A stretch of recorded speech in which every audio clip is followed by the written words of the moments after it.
Good afternoon, history buffs, history lovers, and welcome to a new episode of History by Bike. And we will not be going on a bike run for this episode, but we will be just doing this episode here in our house, Casa Fortes. And our topic will be about the arrival of Ferdinand Magellan and the rest of the Spanish fleet here in our islands in the Philippines back in 1521. Well, this will also be our Holy Week special, so we will kind of retrace the origins of Christianity in our country, the Philippines. So please stay tuned, and please don't forget to like and subscribe to my YouTube channel. So this will be History by Bike, and our episode for today, Ferdinand Magellan, the Spanish fleet, and the arrival of Christianity in the Philippine Islands.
We will start off by making notice of what is about to transpire in the next following days. So it will be Holy Week, and it is observed by most Christians also here in the Philippines. So for this year, 2024, coincidentally, it will also fall on the very same dates that the very first Easter Sunday Mass was held here in the Philippines. That will be in March 31st of 1521. So for this year, Easter Sunday is also on the 31st of March. So Magellan's fleet arrived here in our country.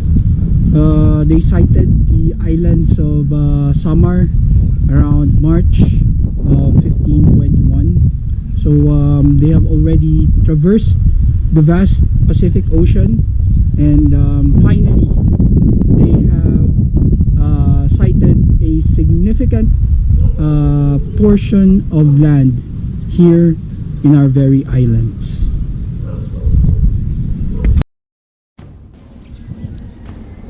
In search of fame and fortune, Portuguese explorer Ferdinand Magellan set out from Spain in 1519 with a fleet of 5 ships to discover a western sea route to the Spice Islands. En route, he discovered what is now known as the Strait of Magellan and became the first European to cross the Pacific Ocean. The voyage was long and dangerous, and only one ship returned home 3 years later. Although it was laden with valuable spices from the east, only 18 of the fleet's original crew of 270 returned with the ship. Magellan himself was killed in battle on the voyage, but his ambitious expedition proved that the globe could be circled by sea and that the world was much larger than had previously been imagined. Ferdinand Magellan's early years. Ferdinand Magellan was born in Sabrosa, Portugal, to a family of minor Portuguese nobility. At age 12, Ferdinand Magellan and his brother Diogo traveled to Lisbon to serve as pages at Queen Leonora's court. While at the court, Magellan was exposed to stories of the great Portuguese and Spanish rivalry for sea exploration and dominance over the spice trade in the East Indies, especially the Spice Islands, or Moluccas in modern Indonesia. Intrigued by the promise of fame and riches, Magellan developed an interest in maritime discovery in those early years. Ferdinand Magellan's early years. Ferdinand Magellan was born in Sabrosa, Portugal, to a family of minor Portuguese nobility. At age 12, Ferdinand Magellan and his brother Diogo traveled to Lisbon to serve as pages at Queen Leonora's court. While at the court, Magellan was exposed to stories of the great Portuguese and Spanish rivalry for sea exploration and dominance over the spice trade in the East Indies, especially the Spice Islands or Moluccas in modern Indonesia. Intrigued by the promise of fame and riches, Magellan developed an interest in maritime discovery in those early years. Magellan, from Portugal to Spain. In the 15th century, spices were at the epicenter of the world economy, much like oil is today. Highly valued for flavoring and preserving food, as well as masking the taste of meat gone bad. Spices like cinnamon, clove, nutmeg, and especially black pepper were extremely valuable. Since spices could not be cultivated in cold and arid Europe, no effort was spared to discover the quickest sea route to the Spice Islands. Portugal and Spain led the competition for early control over this critical commodity. Europeans had reached the Spice Islands by sailing east, but none had yet to sail west from Europe to reach the other side of the globe. Magellan was determined to be the first to do so. By now, an experienced seaman, Magellan approached King Manuel of Portugal to seek his support for a westward voyage to the Spice Islands. The king refused his petition repeatedly. In 1517, a frustrated Magellan renounced his Portuguese nationality and relocated to Spain to seek royal support for his venture. When Magellan arrived in Seville in October 1517, he had no connections and spoke little Spanish. He soon met another transplanted Portuguese named Diogo Barbosa, and within a year, he had married Barbosa's daughter Beatriz, who gave birth to their son Rodrigo a year later. The well-connected Barbosa family introduced Magellan to officers responsible for Spain's maritime exploration, and soon Magellan secured an appointment to meet the King of Spain.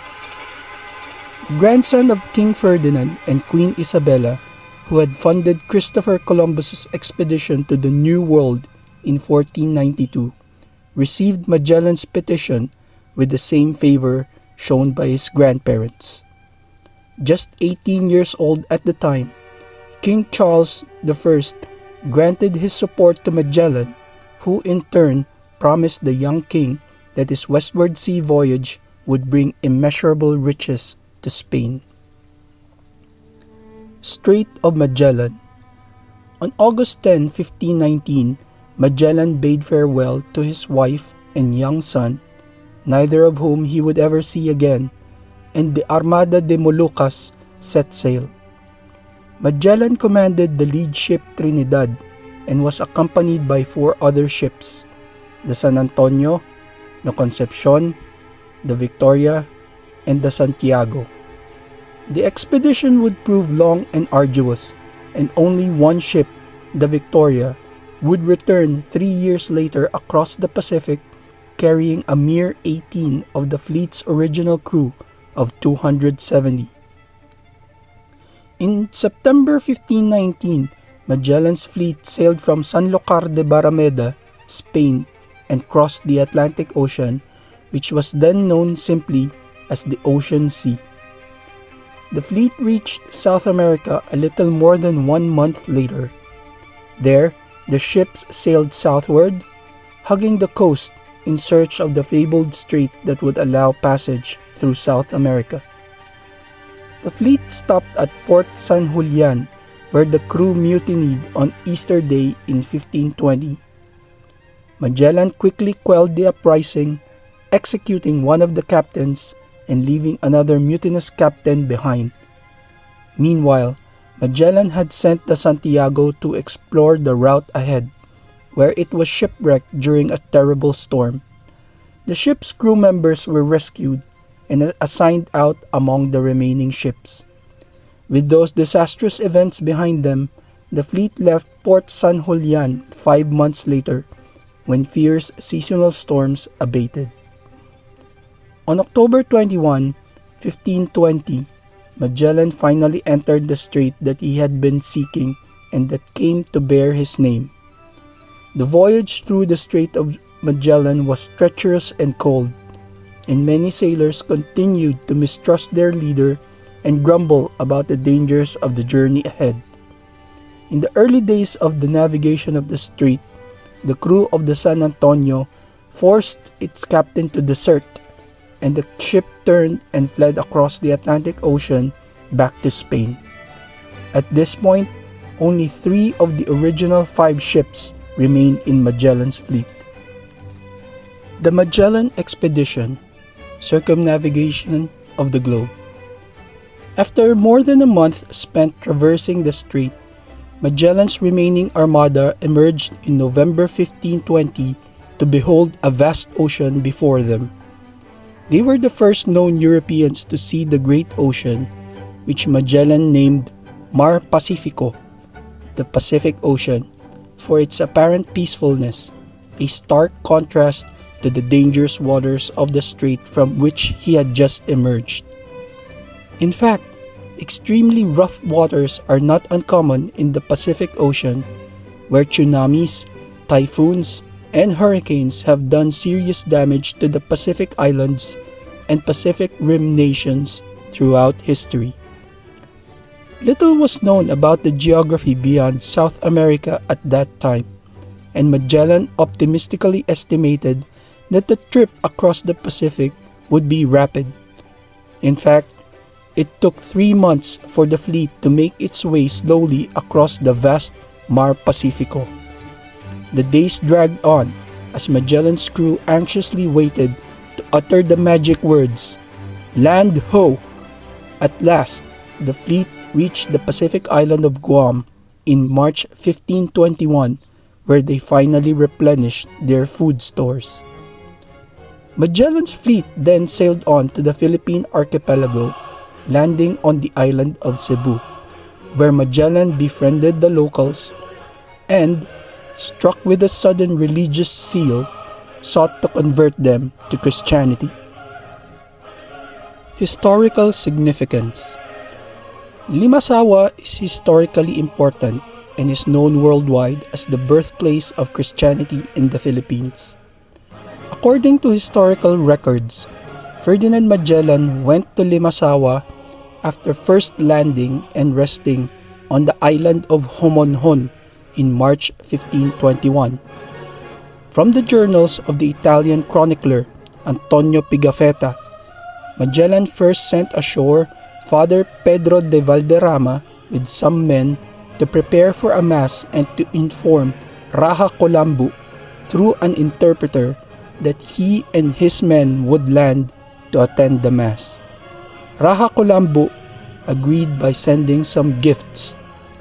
Raja Colambu and his brother Raja Siagu embraced Magellan and they walked together to the makeshift altar together with the sailors.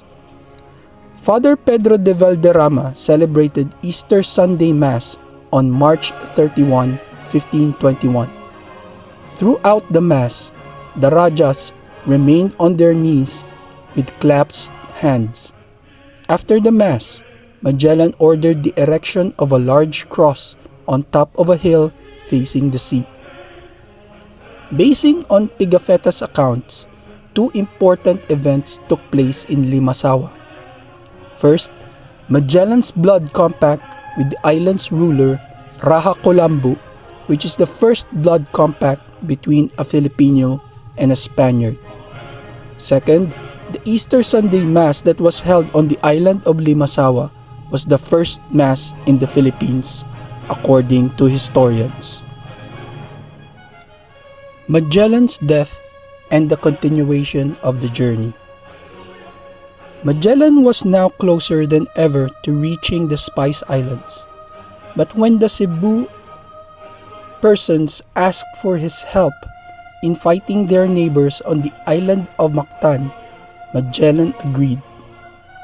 He assumed he would command a swift victory with his superior European weapons, and against the advice of his men, Magellan himself led the attack. The Mactanese fought fiercely, and Magellan fell when he was shot with a poisoned arrow. Ferdinand Melan died on April 27, 1521. Magellan would never make it to the Spice Islands, but after the loss of yet another of his fleet's vessels, the two remaining ships finally reached the Moluccas on November 5, 1521.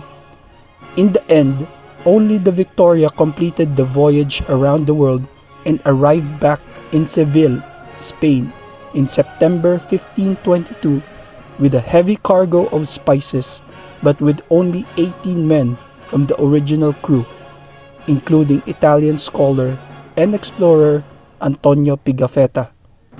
The journal Pigafetta kept on the voyage is a key record of what the crew encountered on their journey home. Impact of Ferdinand Magellan.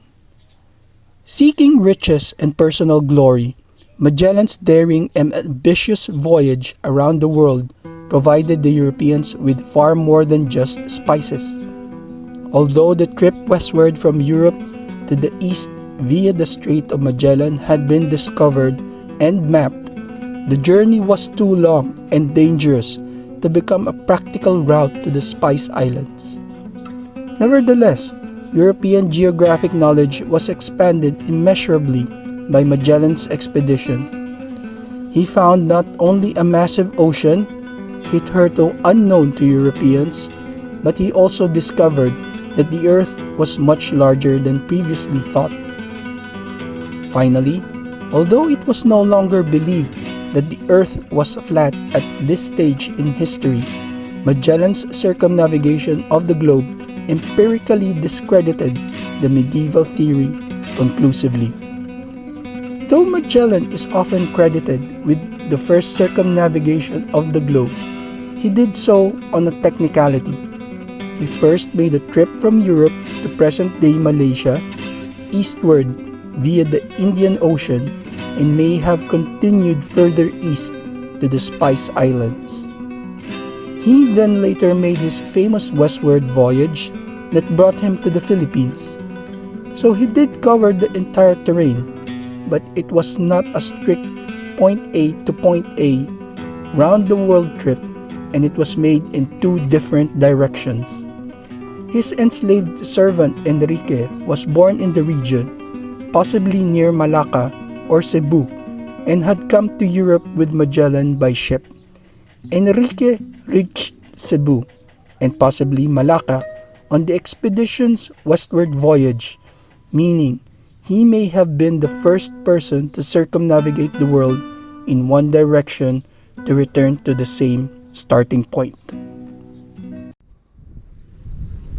So that will be the story for our episode today on History by Bike. I hope that you liked it, and please don't forget to like, share, and subscribe on my YouTube channel. So this will be History by Bike, and I will be ending off this episode, bidding you a good weekend. Please take care of yourselves, and thank you very much for watching our latest episode. Signing off from Casa Fortes, this is History by Bike. Thank you very much.